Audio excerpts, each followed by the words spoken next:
É possível fazer gêmeos dormir a noite toda? Sim, é possível. Ah, mas já é difícil com um, imagina com dois, eu sei. É difícil até de imaginar. Imagina com três, imagina com os quíntuplos do Paraná. É difícil até de imaginar. Ah, mas é possível sim. Eu já acompanhei alguns casos, tá? Eu conheço alguns casos e acompanhei de perto alguns outros. E para que vocês também consigam, eu vou explicar para vocês como que é possível, sim, fazer com que eles durmam a noite toda. Tá? É bastante possível.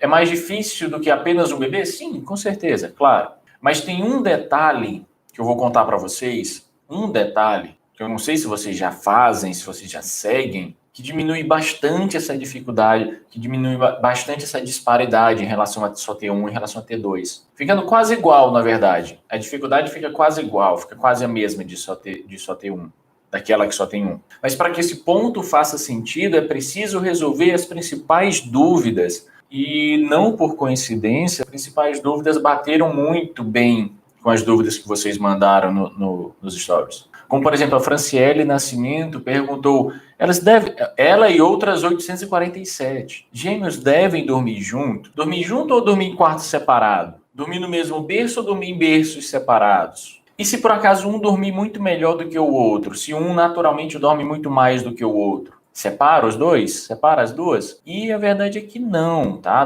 Não tem necessidade alguma de você separar os gêmeos do quartos diferentes, quartos separados. Não tem qualquer necessidade de você fazer isso.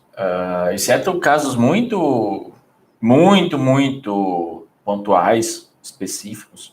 Um dorme muito, a outra acorda de hora em hora e você não quer correr o risco de acordar o outro. Mas tem outras formas, que é o que a Gabi e outras 847 perguntaram. Tá, um gêmeo acorda o outro. Como é que eu faço? Eu deixo em locais separados? Eu deixo em quartos separados? E a verdade é que não precisa. Tá? Você pode deixar os dois no mesmo quarto, ajustando. E eu, particularmente, não gosto de deixar os dois, não sugiro que deixem os dois no mesmo berço.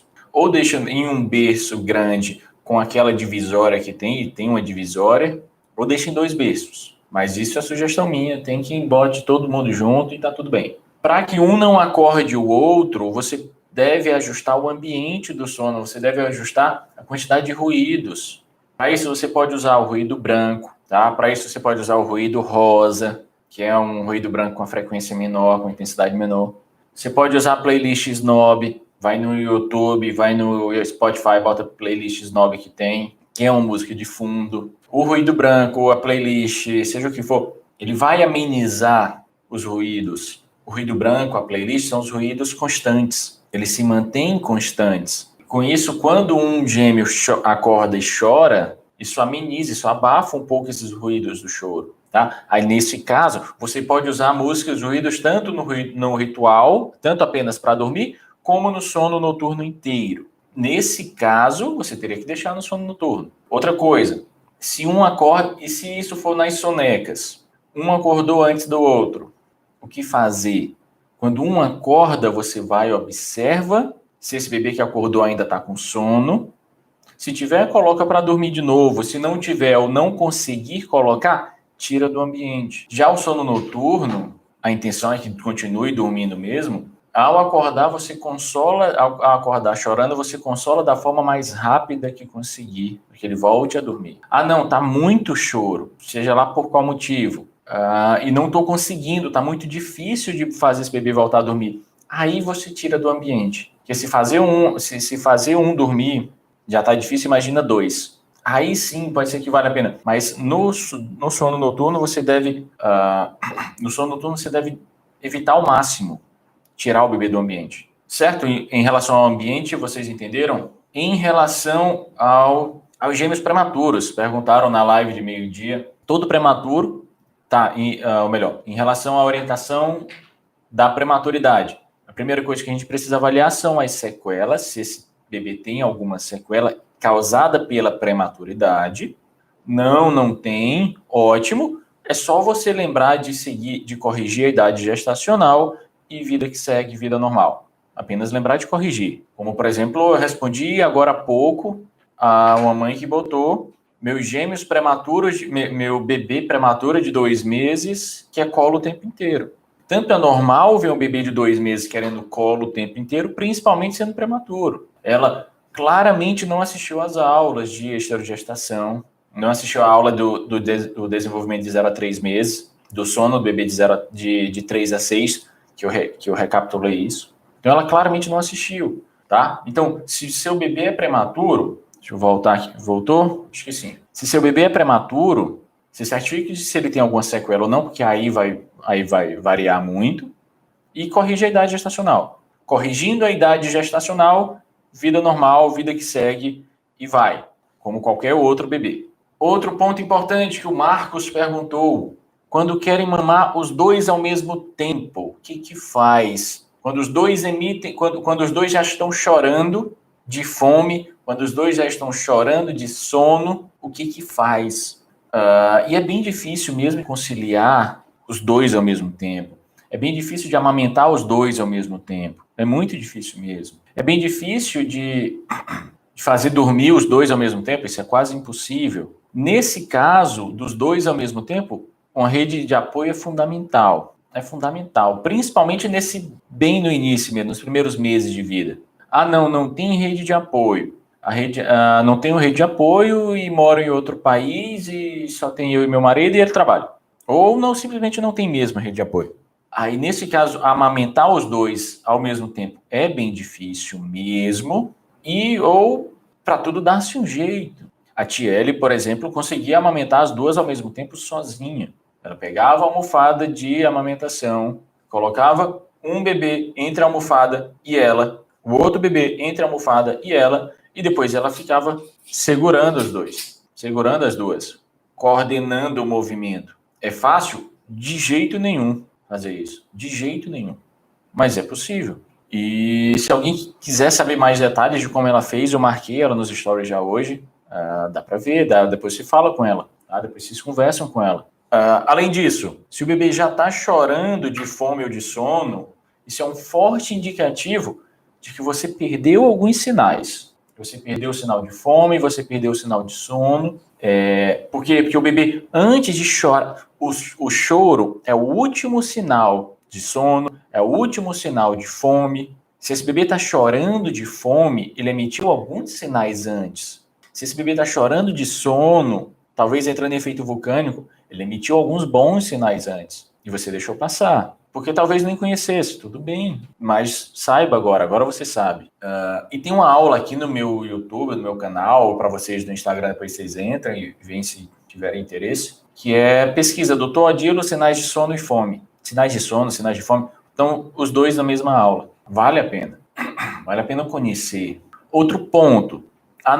Eu já assisti a aula e ainda assim não consigo reconhecer os sinais de fome do meu bebê. O bebê mama exclusivamente. Então, se seu bebê mama em livre demanda, pare e observa normalmente quanto tempo é esse intervalo. Não, meu bebê mama em livre demanda, mas normalmente é a cada 2h30, 3 horas. Ele mama a cada 2h30, 3 horas. Ótimo. Começa a observar ele com 2h30. Se normalmente varia nesse intervalo, começa a observar ele em 2h30.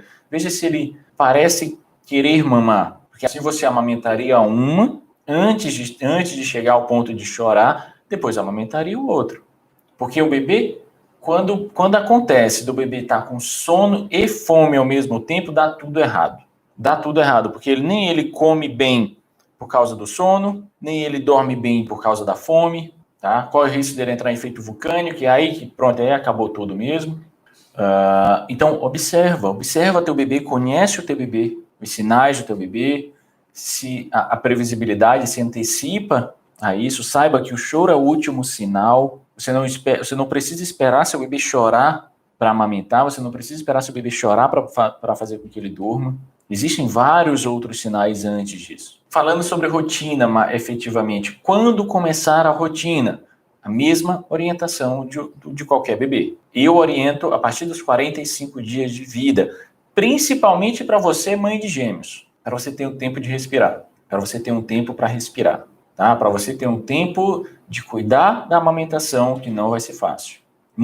Infelizmente, muitas não conseguem. Então, tira esse tempo para focar na amamentação, tira esse tempo para focar em você, lembra de respirar. 45 dias de vida, aí sim começa. aí sim vale muito a pena começar. Porque, de novo, existe uma janela de oportunidade entre 3 e 6 meses, que é o período mais fácil. Então, você começa com 45 dias para, com fé em Deus, esse bebê esteja dormindo com 3 a 5 meses. Se fizer tudo direitinho, se fizer com persistência, com consistência.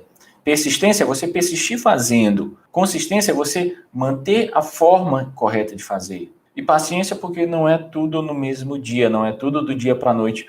Infelizmente, não é. Então mantenha isso, mantenha esse mantra na sua vida. E o bebê que toma fórmula, eu falei do aleitamento materno, o bebê que toma fórmula, ele deve fazer em horário bem estabelecido, intervalos bem estabelecidos. Tá? É melhor falar intervalo para não correr risco de ser mal interpretado. Em intervalos bem estabelecidos. Tá? Por exemplo, de 3 em 3 horas, a cada 3 horas e meia, isso depende, isso varia muito de bebê, e quem tem que tomar essa decisão é o pediatra. É o pediatra que te faz acompanhamento. A nutricionista, ela pode te ajudar em relação às fórmulas também. Não é aquela fórmula às 7, outras 10, outras 13. Não, vai um intervalo a cada 3 horas, por exemplo, se for teu caso. Vai com calma. Então, assim, nesse caso das fórmulas, fica ainda mais fácil. Você oferece para uma, não espera chorar. Se você sabe que após 3 horas a mamadeira ela chora, oferece para uma com 2 horas e 40 e para outra com 2 horas e 50. Se ela seca a mamadeira tão rápido, senão mas você entendeu o raciocínio. Adapta. Só não espera chorar, porque chorar põe tudo a perder. Lembra, o que eu falo em todas as aulas, mas aí eu sei que tem gente que está assistindo pela primeira vez, a principal causa de despertar no seu bebê se chama estresse, cortisol elevado. E quando o bebê chora, eleva cortisol, e aí já é fator de risco para comprometer. Já é fator de risco para isso, para você comprometer a sua... já é para você comprometer o sono do bebê. O cortisol inibe direto ou indiretamente a produção de melatonina. Direta e indiretamente a produção de melatonina. Então comece com 45 dias de vida. Lembra de respirar. Você que está grávida, minha memória é péssima. Alguém falou que estava grávida de gêmeos, está esperando gêmeos, parabéns. Alguém além da Yasmin, que está grávida pela segunda vez. Parabéns, Yasmin. Mas quando nascer, lembra de respirar. Se normalmente a mãe de um bebê só não é para enlouquecer com a rotina. A rotina não é para ser uma coisa pesada, a rotina é para ser uma coisa leve, é para trazer leveza para a maternidade, é para trazer leveza para a vida de vocês dois. Por que vai trazer leveza? Porque esse bebê, você vai transmitir previsibilidade para esse bebê. É o bebê que vai se assustar menos, é um bebê que vai chorar menos. E nada dói mais no fundo do coração de uma mãe do que o choro de um bebê, do que escutar o choro do bebê. A única coisa que é pior do que escutar o choro do bebê é você não saber a causa desse choro. Isso é mais angustiante ainda do que saber. Porque se você sabe que seu bebê está chorando por causa das cólicas, é angustiante. Mas se seu bebê está chorando, um choro desesperado como é o da cólica, que você não faz ideia do que é ainda pior. Tenho certeza que você concorda comigo. E é por isso que eu digo tanto que conhecimento é o poder, porque o conhecimento não vai acabar com a cólica do seu bebê, mas vai te dar uma tranquilidade de saber o que está causando e vai te dar armas, formas de resolver esse problema. Com a rotina do gêmeo, mesma coisa. E o detalhe muito importante, agora que vocês entenderam o ambiente do sono pode ser o mesmo. Eu só não gosto de deixar no mesmo berço. Você pode ajustar o ambiente para que uma não acorde o outro. Prematuridade. Corrige a idade gestacional e segue a vida como qualquer bebê, na idade gestacional corrigida. Não espera chorar para isso. Se organiza, dá para se organizar. E uma coisa que não tem jeito. Sua vida vai ser, se a vida da mãe normalmente já passa a ser em função do bebê, a vida da mãe de 2, então, nem se fala. Tá? Isso eu não sei, se tiver alguém que te diz que tem uma solução para isso, só se você der seu filho para alguém. Eu estava assistindo, me mandaram, e aí eu assisti a live da Taeme com os quíntuplos do Paraná, eu esqueci o nome dela, dos quíntuplos, e ela falou claramente, olha, meu dia é em função deles, em função dos 5. É o dia inteiro naquela produção industrial, resolveu com um, vai para o outro, resolveu com um, vai para o outro, resolveu com um, vai para o outro, porque são 5. Que aí quando termina de botar os 5 para dormir, daqui a pouco já tem um acordando, aí tem que alimentar, tem que trocar fralda, tem que tudo. Isso vai. Então, isso não tem o que fazer, certo? Isso não tem o que fazer. Sua vida vai ser em função do seu filho e não vai acabar quando for bebê, não. Não vai acabar depois de deixar de ser bebê, não. Tem um sensor, e existe uma explicação científica para isso. Tem um certo sensorzinho na cabeça da mãe, no cérebro da mãe, que depois que liga, depois que ela é mãe, nunca mais desliga. Um sensor de preocupação. Preocupação com esse filho. Depois que ele liga, ele nunca mais desliga. Não é porque cresceu, não é porque está adulto, não é porque está criança, adolescente, adulto, não é. Vai continuar. Isso é ser mãe. Isso o pai não tem. Isso normalmente, a ciência explica, só vai acontecer com o pai quando ele cria sozinho. Quando ele cria sozinho o filho. Aí isso acontece com o pai. Se tem pai e mãe, por algum motivo, só acontece na mãe. E qual o detalhe muito importante? Acordem, o que eu sugiro, acordem os dois no mesmo horário. Um acordou 7 horas, o outro ainda está dormindo, acorda ele. Acorda ele. A Tiele, que está aqui no YouTube, é mãe de gêmeos, as duas dormem a noite toda. Ela sugere um pouquinho diferente. E me corrige se eu estiver errado, porque a pouco eu abro o chat do YouTube. Mas me corrige. Mas ela recomenda um pouquinho diferente. Ela recomenda, acorda vai lá, faz o ritual do bom dia, tira do quarto e em seguida acorda outro. Porque vai dar um intervalinho de 10, 15 minutos entre um e outro. Eu sugiro acordar os dois ao mesmo tempo. No final das contas, o raciocínio é o mesmo. Vai terminar no mesmo lugar. Por exemplo, você acorda suas duas filhas às 7h30. Elas, obviamente, têm a mesma idade. A janela de sono não vai ser exatamente igual, mas elas também não serão completamente diferentes. A janela de sono é o tempo que o bebê aguenta ficar entre acordar até dormir de novo. Então, se, por exemplo, a janela de sono do seu bebê é de 2 horas, normalmente uma janela de sono de 2 horas, com 1h30, 1h40, ele já está emitindo sinal de sono de novo. Aí é o tempo que você vai lá e bota ele para dormir. Tá? Se os dois têm a mesma idade, acordaram ao mesmo tempo, eles vão ter janelas de sono parecidas, próximas. Nunca é igual, são até os minutos iguais, mas são próximas. O que você tem que fazer a partir daí? Observar qual é aquele gêmeo mais sonolento, qual é aquele gêmeo mais dorminhoco. Dorminhoco é melhor de entender. Tá? Sempre tem um que dorme mais fácil. Aquele que dorme mais fácil, você começa por ele. Aquele que dorme mais fácil vai emitir sinal de sono mais rápido. Normalmente emite sinal de sono mais rápido. Aí você coloca ele para dormir. Doutor, eu acordo as duas juntas porque eu tenho uma ajuda. Tá. Então foi eu que entendi errado. Foi eu que entendi errado então. A Tiara me corrigiu aqui. Eu acordo as duas juntas porque eu tenho uma ajuda, porque tem rede de apoio. Sugere um intervalo quando tem a janela de sono exatamente igual.